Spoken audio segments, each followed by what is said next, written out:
Good afternoon, everyone. Welcome to another Authors at Google Talk. I'm happy to introduce Les McKeown, author of Predictable Success.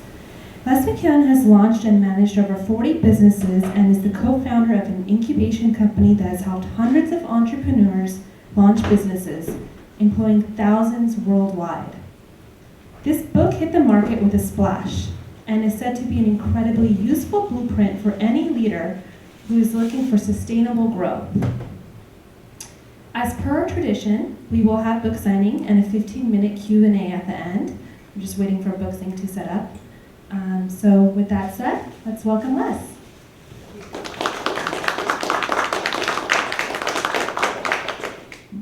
Thank you very much, Nita. I appreciate it. And thank you for all of you for giving some time to be here. I appreciate it. I want to thank the various folks who helped me get here, not least Jenny Blake, in her absence, Nita and Andrea, and Alyssa.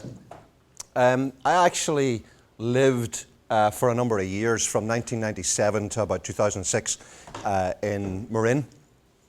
So it's a little bit frightening to realize that when I first moved here, none of this existed.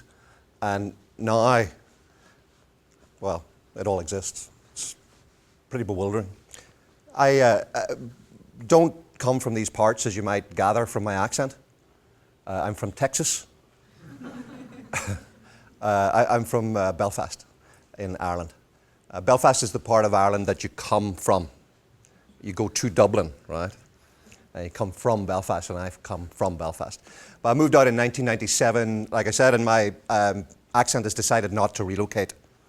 So I'm just talking for a little bit for you to get accustomed to the cadences of my voice. The word that you'll have most difficulty with is it. It is a number between 7 and 9, but it's also part of a lot of words. Demonstrate, ingratiate. So if something isn't gelling, it's because there's an 8 in there somewhere or other. What I want to share with you today, as Nidhi mentioned, is essentially what's in my book, but I'm going to prove that nobody needs to read a book if you've got 45 minutes and the guy who wrote it in the same room. A lot of nodding going on, because I believe that I'm going to be able to communicate to you pretty comprehensively more or less all that I've covered in there, because of the fact that it's pretty much instantly intuitive. I doubt very much if I'm going to share with you anything this afternoon that any of you are going to think, oh my goodness, I never knew any of that. What's going to happen is I'm going to share with you a bunch of stuff that you'll recognize, but which almost certainly you hadn't put a name to beforehand. And in order to do that, I want to share with you, first of all, a little bit of background about myself, not just because I like talking about myself, but because I think it's important for you to understand where what I'm about to show you came from. Because given I'm aware of the environment in which you operate every day, what I'm about to say might mean that all of you will leave the room immediately, at least mentally, if not physically. There isn't a single thing I'm about to show you that is subject to objective proof. I'm going to show you what I have learned subjectively over about 36 years or so doing what I do. That doesn't mean that it doesn't have validity, obviously, but what it does mean is that you need to know the context from which it came from in order to ascribe whatever validity you might put to it. I qualified in the UK originally. This is something I tried to keep a secret, but unfortunately the people that published the book actually slapped it on the back, so I've had to start to fess up to it again. I'm actually a CPA by training, or a chartered accountant, which is the somewhat posh name we give ourselves back in the UK as CPAs. And I qualified as a CPA not because I had any interest in CPAing in terms of doing the legacy work of accounts and tax and so forth. It was because I had a freakishly developed interest in business as a kid. I can't explain it. It's just something weird that happened in my DNA at some point. And I wanted to understand how businesses worked. And somebody gave me a really good piece of advice, which was, if you understand the numbers, then 90% of everything else will flow from there. Now, I'm going to show you in a moment or two why that's not true. But it was a good starting point. By the way, I hope you'll forgive me. I'm not going to do any PowerPoint. Is that okay with you? I'm not going to switch the lights off and flick at anything. I'm beta testing a brand new technology. I have downloaded everything I know about the topic into these 4 small output devices. And I'm amazingly able to access randomly whatever part of whatever I want to share with you at any point, and it'll appear here, as opposed to doing some linear display up on the screen. And what I'll show you in a moment or two began to evolve as a result of the work that I did when I was in practice. What I started to do pretty early on was to advise people on launching businesses, which was a ridiculous thing to do because I didn't know anything about launching businesses.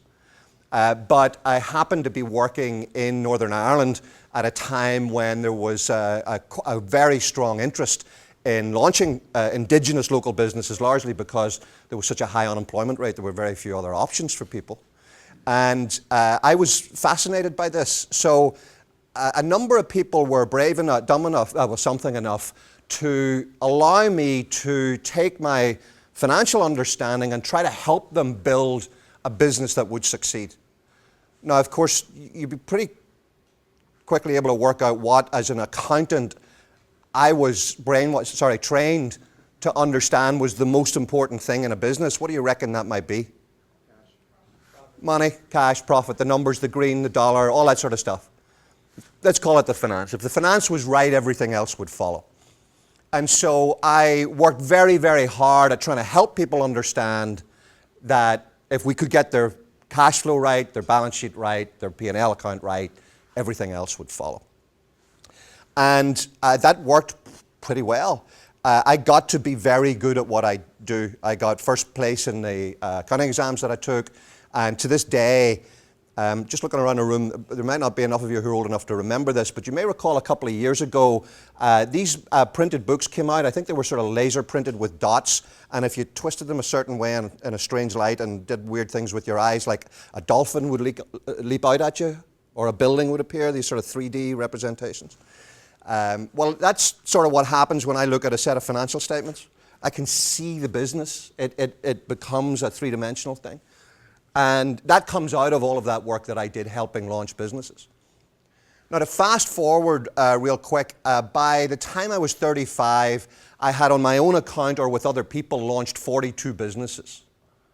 Nothing spectacular. A specialist publishing company, a tool and die manufacturing company, probably an entire industry that barely exists these days.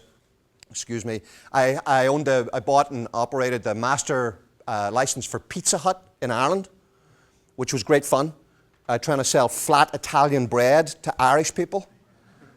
We had no destination restaurants then. There was no McDonald's, there was no Wendy's, there was no Burger King, there was nothing. We were the first thing that was a destination branded restaurant. And to this day, you can still go to the first Pizza Hut that I opened in a little town called Carryduff. And it's the only Pizza Hut in the world, so far as I'm aware, that is allowed to manufacture and sell fries. The only way we could get our compatriots to buy pizza was if they could get potato in some form along with it.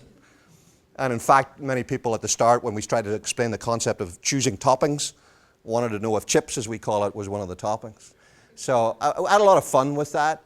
But even as a dumb Irish guy, which is my solid qualification, after you've done something 40-something times with 2 really painful failures, you begin to see some patterns, okay? And one of the patterns that I saw, in fact, the most prominent pattern that I saw was that a successful business wasn't just about the numbers. It was about the numbers, sure. It did no harm to get the business well financed, right? But it was at least equally important that you got the right people. In other words, you could throw as much money as you wanted at the wrong team, and a bunch of idiots can keep spending your money, right? And in the first stripping out the reference, the totally unnecessary reference to idiots, we could go back to the first dot-com boom and see that that happened a lot. A lot of money was thrown at businesses that spent it, went up in flames. There might have been a perfectly good business idea underneath that or not. You wouldn't know.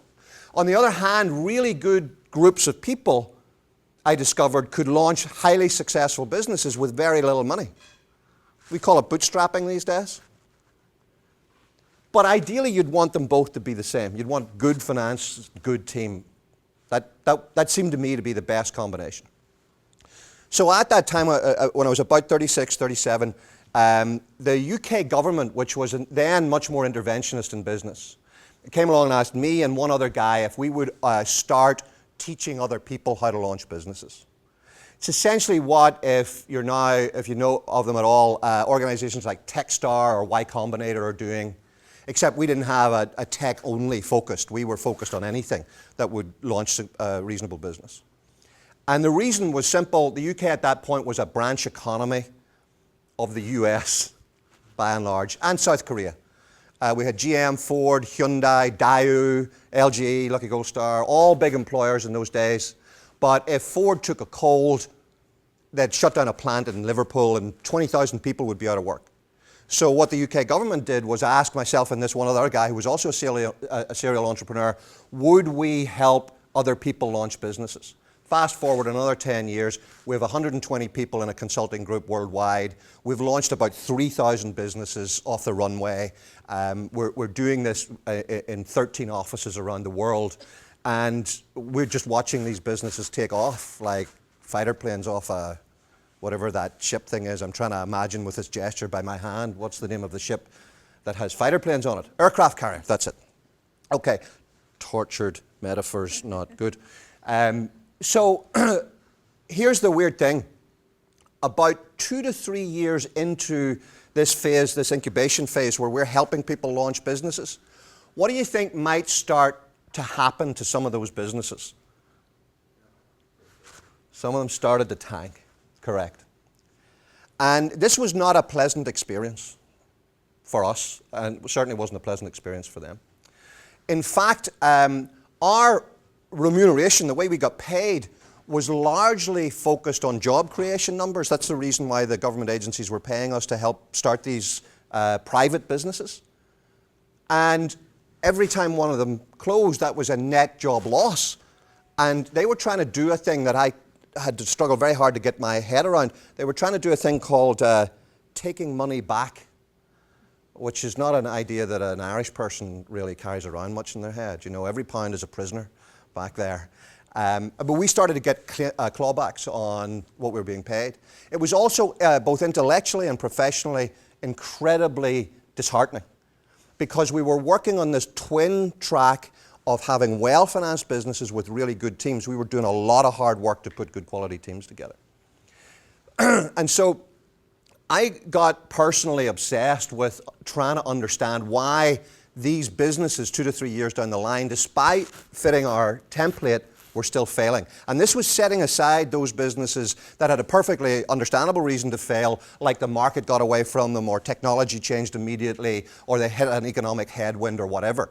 These were good businesses, run by good business people, well-financed, and yet still a high percentage of them were, well, it wasn't a high percentage, but it was a high enough percentage were starting to fail to bother me. And it's at that point that I moved over to the US. I sold my share in the business. I wanted to focus on nothing but trying to understand why second stage growth was such a problem for these businesses. And we'd been doing work, we had offices here in San Francisco and in Toronto and in Boston. I came over here, took that work over, got a much bigger area to play with, and began to look at solely trying to understand why this was happening.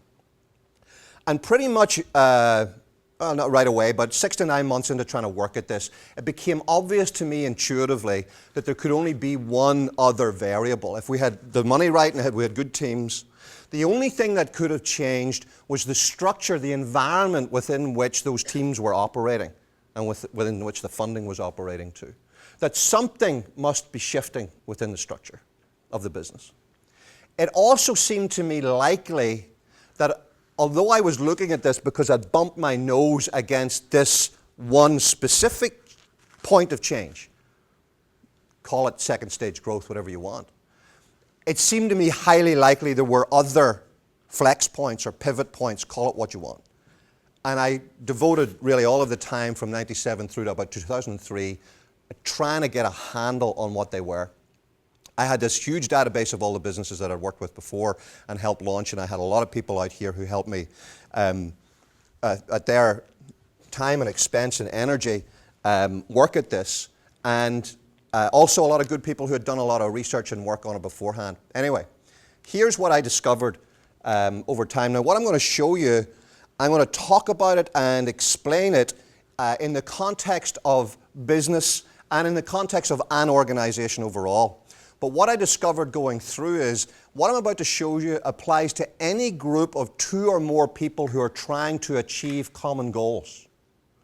I have shared this with marriage guidance counselors, 2 or more people trying to achieve common goals. I've shared it with nonprofits, with NGOs, with divisions, departments, groups, teams, soccer leagues, mom and kids yoga groups, and Fortune 100 businesses and mom and pop businesses. Any group of 2 or more people trying to achieve common goals goes through the same 7 stages, and let me share them with you.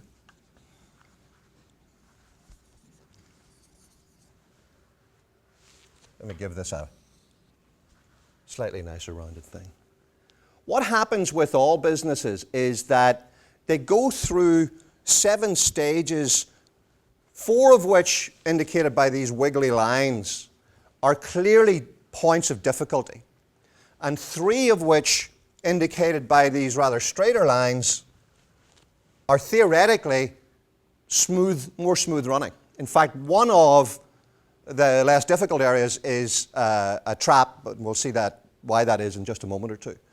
But essentially what happens is that every business, every organization, every group that's trying to get started goes through initially a stage that I call early struggle. Pretty self-evident that any organization would go through a stage of early struggle. In business terms, what do you think the struggle is about? What's the struggle for? Yeah, and not just any old customers, any particular type of customers, do you think? What's that? Might be. What's that? Sustainable, right? Not a lot of point getting customers that are one-off and dead. Like that's your uncle who started to sell life insurance story because he was able to sell it to 4 people in his family, but then couldn't sell squat to anybody else, so he didn't have sustainable customers. What else would you really like these customers to be? They like to pay, and pay what? More than you charged. You want them to be profitable, right? So we could get a sustainable customer base almost for anything if we're prepared to give up profitability, and it's actually not that hard to get a profitable customer base if you don't need sustainability. Really what this early struggle is all about, it's a race over time to do this. 2 sources of income. First one is our external source, funding, bankers, venture capital, selling everything you own, selling everything your spouse owns, paying off the divorce, getting Aunt Jenny's 401k, and you want to replace that from your profitable, sustainable, income from your profitable, sustainable market. So what this early struggle is all about is finding a profitable, sustainable market. Does that make sense? And of course, what's the fuel in the tank at this point? What is it that this business needs every day to be able to keep going along the time axis here?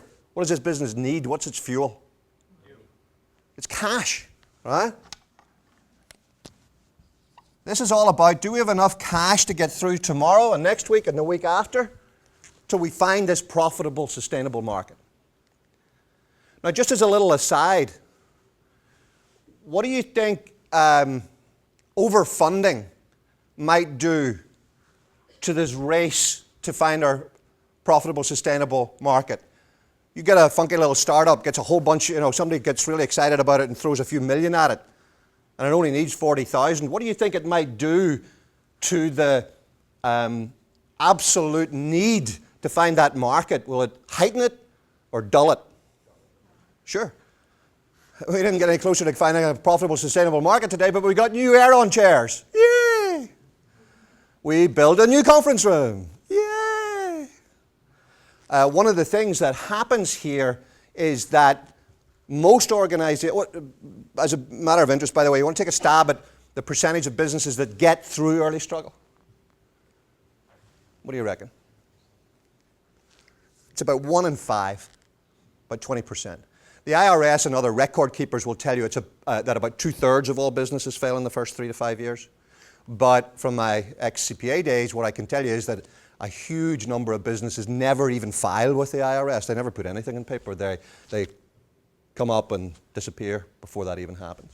So there's a really high, forgive me for using this phrase, but it's the way it is, there's a high infant death syndrome here, and 80% of all businesses fail.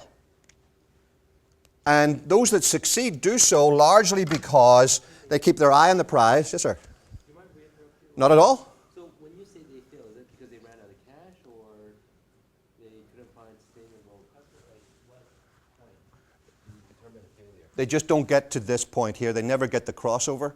And at some point, the source of external funding just runs out. Yeah. And so we have about 20% of the businesses that get through here, and the ones that do are the ones that keep their eye on that prize.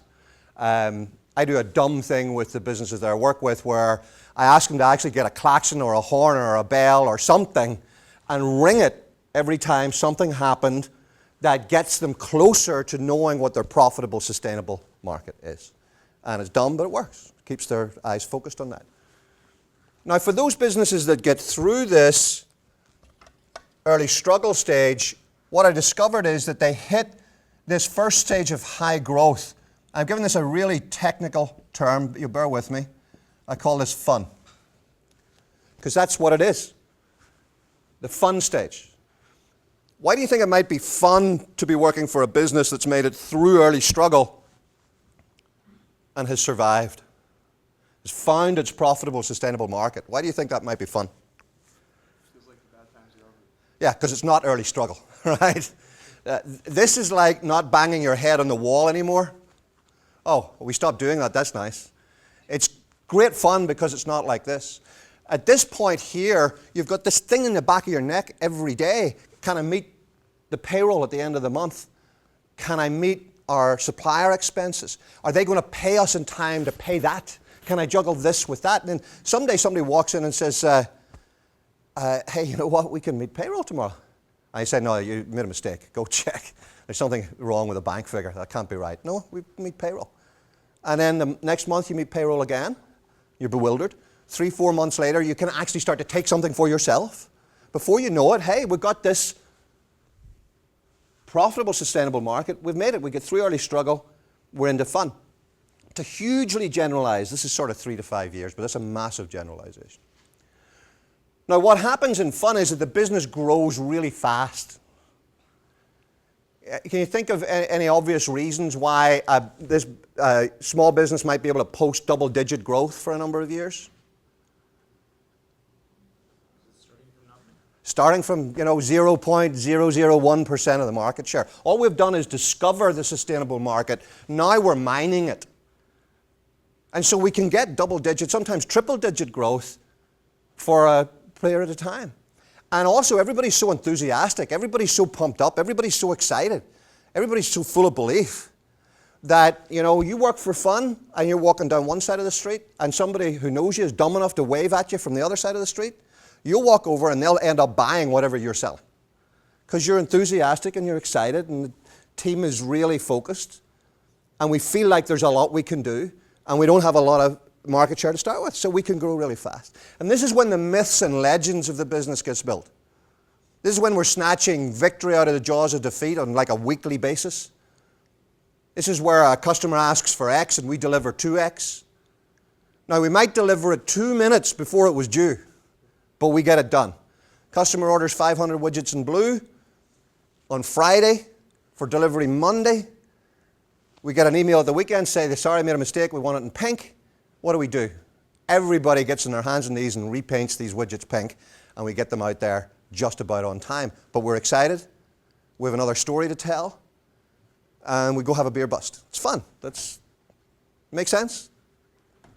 Familiar with that stage? Now, at this point, what's happening is we've moved away from this emphasis on cash for the, for the business and fun.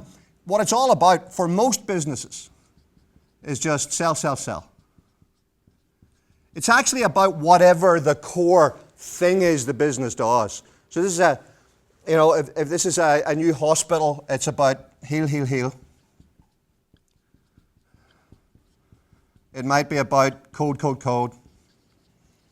Whatever the thing that defines us, whatever it is that we do, for most commercial organizations, it's selling. Whatever the thing it is, we do it, and boy, do we do it. And we do it in a highly flexible mode. We do it in a way that's very responsive. It's cool, and it's fun. But then what happens is the organization hits a stage that's inherent and natural. I'm going to redraw this the way it should be. And a natural result of fun. The business is growing fast. And what does that mean is likely to be happening to the business as it grows? Is it getting simpler or less simple? What do you reckon? Lobbing some softballs here for the folks that had pizza. The business is getting more complex every step up here, right? And what happens is that, sure as shooting, any business that's in fun and grows for a while will ultimately hit a stage that I call whitewater. And whitewater is a point when the growing complexity of the business begins to cause us to cause errors. We begin to drop the ball. We buy the wrong product for this customer. We deliver this to the wrong place. We don't get the repainting done from pink to blue. We completely screw up the installation of something. Now, of course, what happens in the first instance is the founder-owner group, because it's typically still the founder-owner here, just put it down to chance. Needy wasn't in the warehouse that day. She's the one that does all our purchasing. She knows precisely how we do all of this thing. When she comes back, it's fine. But 6 months later, when we discover that not only is it not just down to Needy, that we actually have a systemic problem, that the business doesn't have the systems and processes necessary to deliver consistent quality in the face of complexity. What's happening here is we not only do, but are identified by our ability to deliver consistent quality in the face of simplicity. But here we're having to learn what it truly means to scale the business. And truly scaling a business means delivering consistent quality in the face of complexity. Does that make sense? It means we need something very, very simple, very straightforward, which are systems and processes. We've got to put some systems and processes in place. And the good news that I get to give to people in my world is very often I go speak to founder owners who think their business is dying here. They think this is what's happening because this just seems natural. This is how a business should be. And when this whitewater starts to happen, they actually think they're down here. But what I'm able to help them with is that if we can put the right systems and processes in place, we can actually break through to the stage that I call predictable success, which is like fun except you're in control. You can scale the business indefinitely. You have the systems and processes to grow the business to whatever size you want it to be. Now, of course, the story should stop there, and we should all get our business there and keep it there. But the reality is that what happens, and I'm going to deal with this second bit really quick, is having done a thing that was a good thing, we put some systems and processes in that got us through whitewater. What do you think typically we then do if we just did a good thing? Do more of it or less of it? We do more of it. And what happens with most organizations is we get to the point where we over-systematize. We put too many systems and processes in place, and the business begins to get arthritic and it tilts forward into the first of the decline stages, which I call treadmill. And a business in treadmill is simply that. It's a business where form has begun to become more important than function, where face time is more important than delivering, where filling in checklists is more important than the point that the checklist was there to achieve, where we just start to go through the motions. We're not as committed to shipping, to delivering, to precision. We've become too fixated with efficiency, with the way in which things are done. And that's a natural point. Most organizations swing between here. That's perfectly fine. And high-performing management teams keep that swing here. Less well-performing management teams are allowed to go like this. But treadmill is pretty natural. What's not natural, because what can happen here in treadmill is that you can recover. You can recognize what's happened and pull off in the systems and processes and go back. If you don't do that, however, the business falls into what I call the big rut. And what happens with the big rut, which though I've shown like this, actually looks more like this, because we've typically grown a lot of legacy income. We typically have a monopolistic or near monopolistic position by this stage. We're typically a relatively big organization. So we can hang on in the big rut for a long time. The difference between the big rut and treadmill is that in the big rut we've lost the power to self-diagnose. In treadmill we know we've over-systematized and we want to fix it. In the big rut we like it that way. Ever been to the DMV? We like it that way, and you, the customer, are getting in our way. I have an educational establishment as a client which has been in the big rut for about 312 years. Okay? The difference between treadmill, which is a natural orange blinking light, and the big rut, which is essentially means your business will die eventually, is that in treadmill you can self-diagnose and in the big rut you can't. And once you're in the big rut, it's only a question of time before the business hits what I call death rattle. And death rattle, that's it. Lights are out, the business will go. There's no recovery from it. Sure, somebody might come in and buy it all out of receivership, take the name, take the brand, and so forth. But essentially, it's not going to go any further. Now, what I'd like to finish off with, before taking some questions, and I'm sorry, I appreciate that I'm fire-hosing you here a little bit, but I think it's worthwhile trying to show you the full model. What I'd like to share with you in closing are the underlying key dynamics that cause this to happen. You remember we talked about the financial structure, the people, and the underlying organizational structure. What's essentially happening here is this: the management style of the business, the way in which it is being managed, is essentially the key driver of this. Let's go right back to the outset here in early struggle. What do you call the sort of person who sits at their kitchen table at 3 a.m. with a perfectly good job and says, I can't stand this, I'm going to start up a new business? What sort of words do we use to describe that type of person? Entrepreneurial. What else? What else have they got, do you think? Passion. What's that? Passion. They've got a lot of passion. Yeah, got a lot of passion. You need that passion and enthusiasm to get through early struggle. Can you see if you don't have that with this knockout rate? You get knocked down, you don't have that passion, that enthusiasm, that vision. You're never going to see it through. The visionary, just put a V up here, the visionary is the person, it's the style that gets the business up and going through early struggle. Do you think if you were a funder, if somebody came to you who was solely a visionary and nothing else, would you give them the money? If all they had was a vision and nothing else? What's missing? Somebody's got to do it, right? Somebody's got to do this stuff.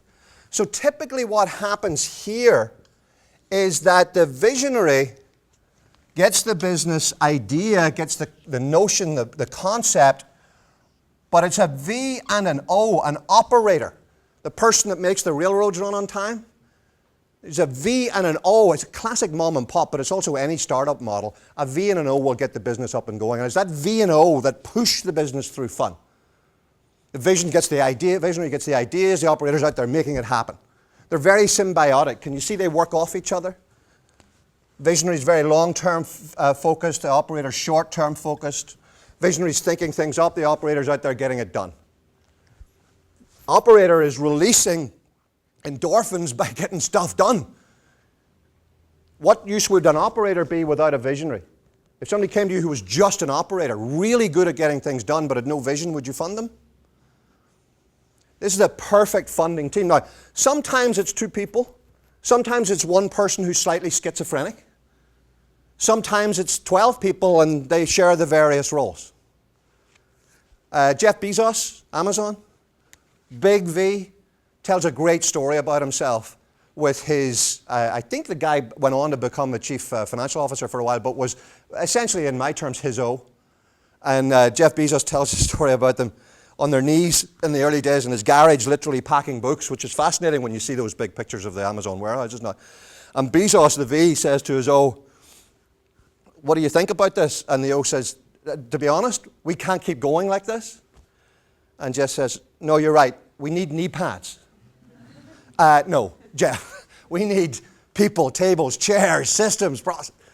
So the V and the O take the business up here, but as it becomes more and more complex, do you think the V and the O mindset, this highly effective, get it done, very flexible, turn on a dime couple are good at putting systems and processes in place? Yeah, they just want to do it. They need the endorphin rush each day. Let's get this thing done. And what happens classically in Whitewater is that a third management style comes on board.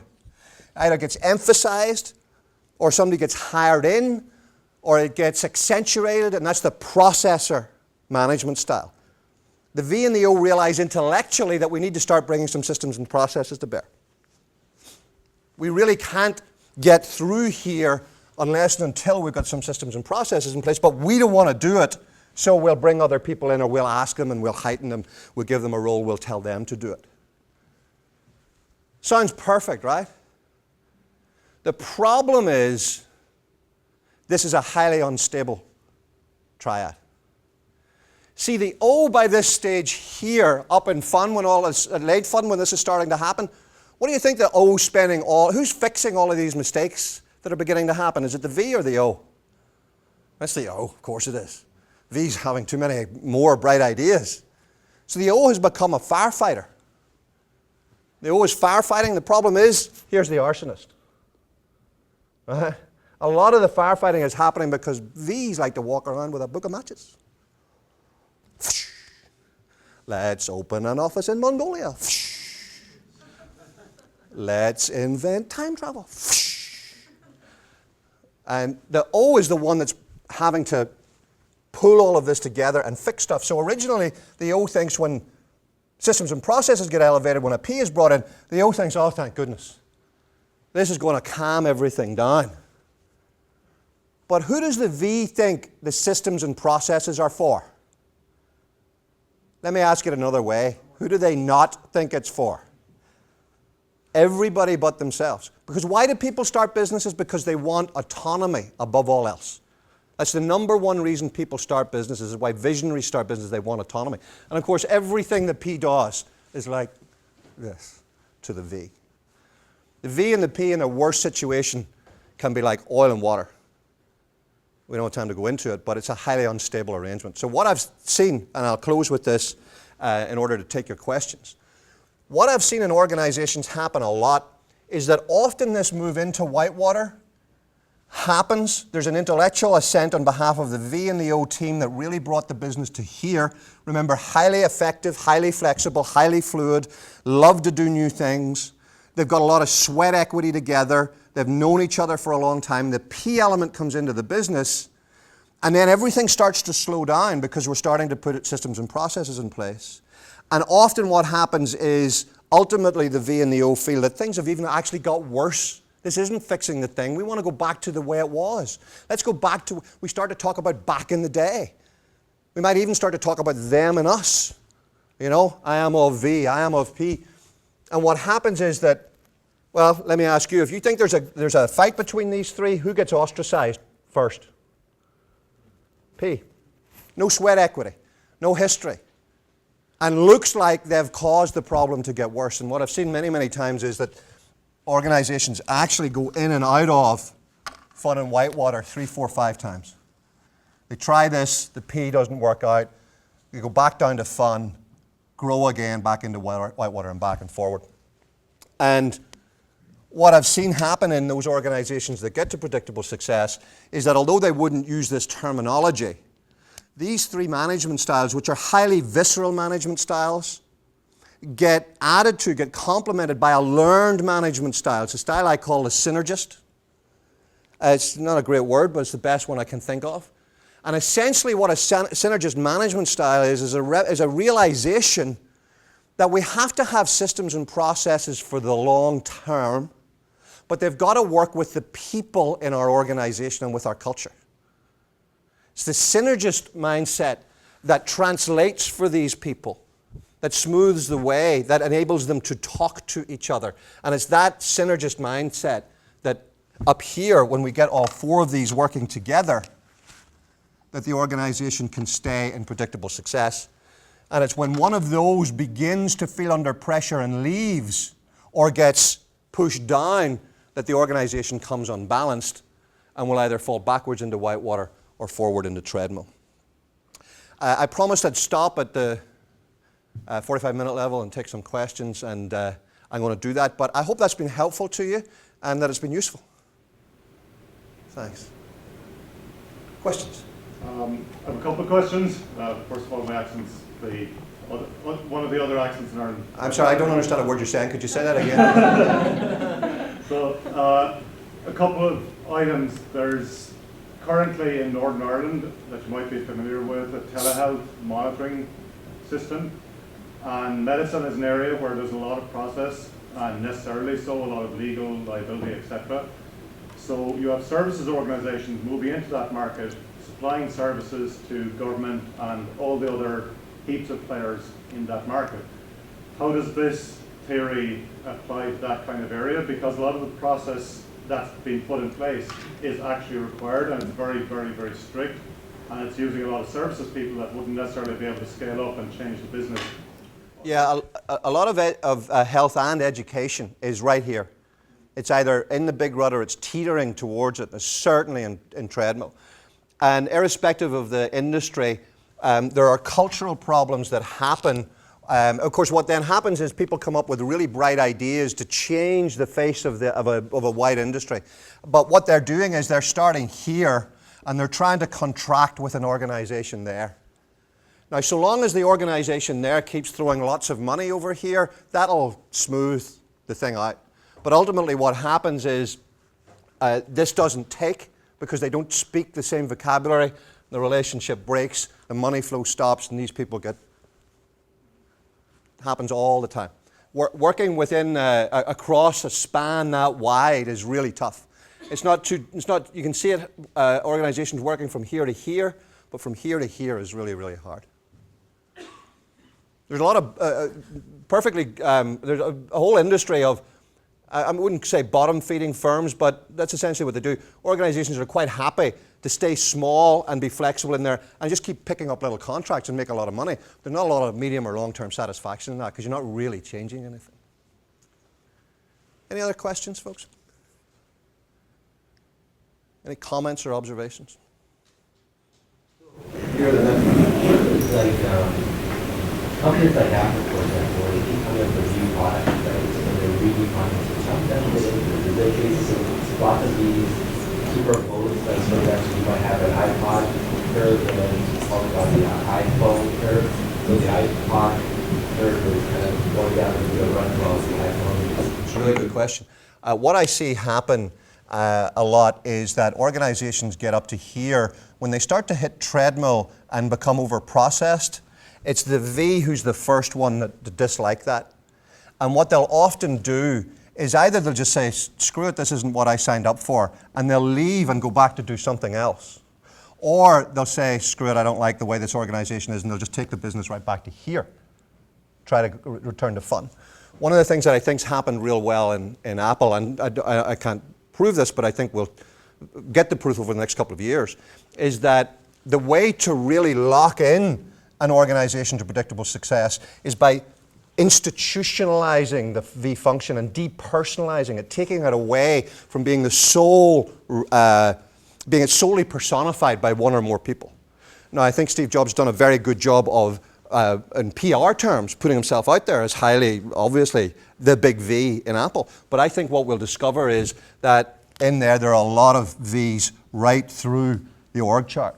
And that's really what locks a business in predictable success for a very long time, is when the V role is depersonified. Sure, you can continue to have some V figureheads, but if those people have really worked hard at pushing it down through the organization, so as you say, this group, this product area, this geographical area have all got their own V, then that really helps lock predictable success in.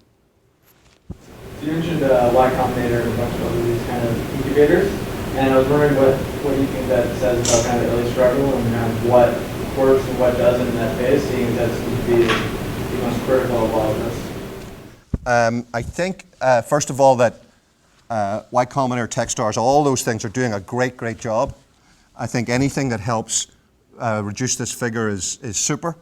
What I see happen a lot, let's set aside whether it's Y Combinator, Techstars, or whoever, but just in tech funding in general, is that if you blow up the early struggle thing, so you take this bit, just this bit here, in fact what happens is that a whole life cycle happens inside that early struggle. That there are two separate things going on. One is the early stage funding, cash out, get to this point here issue. And then there's the meta level of what will this business look like 15 years, 20 years, 30 years from now? And so what I see happen is that if you were to blow up that early struggle stage, the business actually goes through its own little mini life cycle, which is all about getting the initial funding right, the equity right, getting the second stage, getting my share out, and then eventually we get to the point where, oh, here, we've just got a normal business now, let's get going. One of the things that can happen, which is problematic, is that sometimes external VC money tries to make a little startup be this right from day one. So they put a board together, they throw a bunch of money at it, they bring the P in very early on to manage the money, and the business can't take the weight of it. And it's the same reason internal funk groups often don't work, is that sometimes a large organization will try a little startup, but will essentially want it to start operating in predictable success immediately, and it'll put all these resources behind it. The business has got to grow through these natural stages. This choreography of V, VO, VOP, VOPS, you can't skip that stuff and just germinate this perfect little business, much as everybody would like to. Yeah, Nick, sorry, just to follow up on that. What do you think are the most critical, so in that kind of small curve, what are the most critical pitfalls that the small companies against, like that Y Combinator is trying to staunch? Not trying to find a long-term, profitable, sustainable market. Trying to jigger the numbers to make it look like with something we can hang a valuation on is not finding a long-term, sustainable, profitable market. Literally finding a and it's fun these days and popular to talk about pivots and changing and shifting. All that is, if you strip it down, is finding a long-term, sustainable, profitable market. Anything you do, and a lot of people I talk to are just using vocabulary to mystify something which should be very, very simple, which is what's your product or service and who's your long-term sustainable market?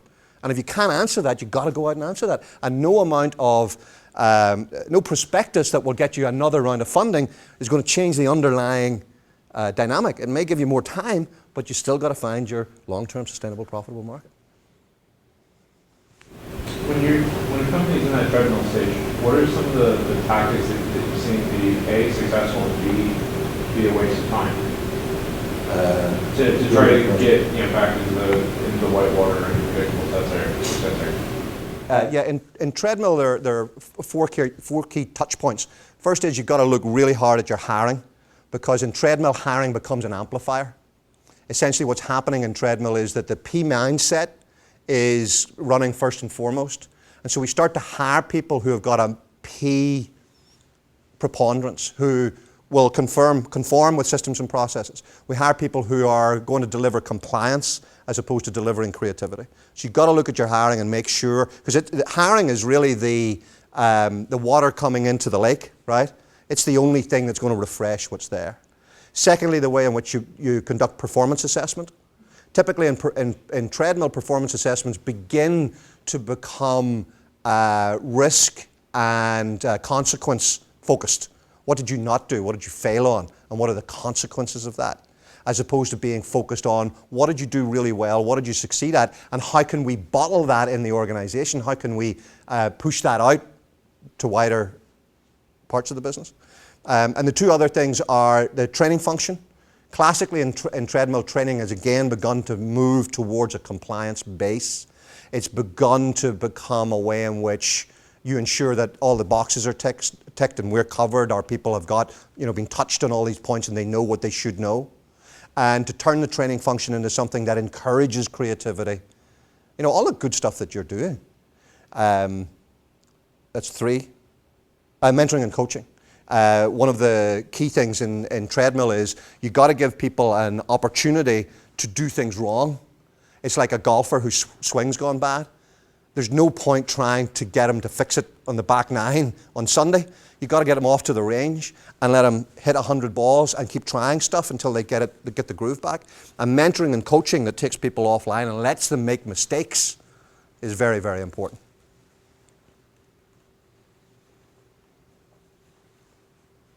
That's a great talk. I wonder, in terms of the second stage, what's the difference do you think between the tech company and like the traditional industry or some traditional business? And which stage were you asking me about? In terms of general. Also.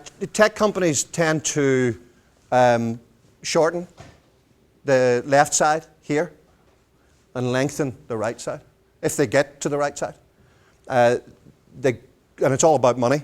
They get through here faster because they can often get access to more funding at this size. And here they can often build up more of a war chest than a non-tech company, and so they can slide quietly here for a lot longer. And I'm not going to do it with a camera here, but it wouldn't take too long for us to think of a couple of companies that started out as tech companies who have got a massive war chest and who may well be certainly in treadmill, if not working very hard not to have fallen into the big rut. So accelerated down here and then lengthened up on this side, and largely because of revenues. Profitability is higher than a manufacturing company typically. You can put an awful lot of your cash away compared to a manufacturing company typically. What about disruptive technologies where a business is in love with like their money making, profit making, cash cow, and they get stuck to that, and then eventually smaller businesses come and strip that profit away? It might not be exactly the answer to the question that you want, but it's the answer I've got in my head, so I'll give it to you anyway. I talk in the book about people that I call early struggle obsessives. And early struggle obsessives, often in the tech side, are people who actually don't have really any interest even in this stage. They don't want to get into anything that's sort of like a business, but what they love to do is find a disruptive technology and then find a way to monetize it. And then once they've done that, they want to go back and do it again. And so I have a lot of friends in Boston who are working with 3, 4, 5 tech startups because it's finding the disruptive technology where they get their buzz. And once they've done it, the idea of us getting revenue from our customer base, freaky, right? Now, what can sometimes happen is you get that person who's more interested in the disruptive technology, they bolt themselves onto somebody who's more interested in the business, and that can either be a great success or it can be horrible to watch because the early struggle obsessive, the one that's fixated about the disruptive technologies, can often just get self-damaging. They can begin to, in business terms, cut themselves. They don't want success, so that they'll keep trying to pull the business down. That can get really messy, really freaky. Time for one more. We're done. Thank you very much indeed.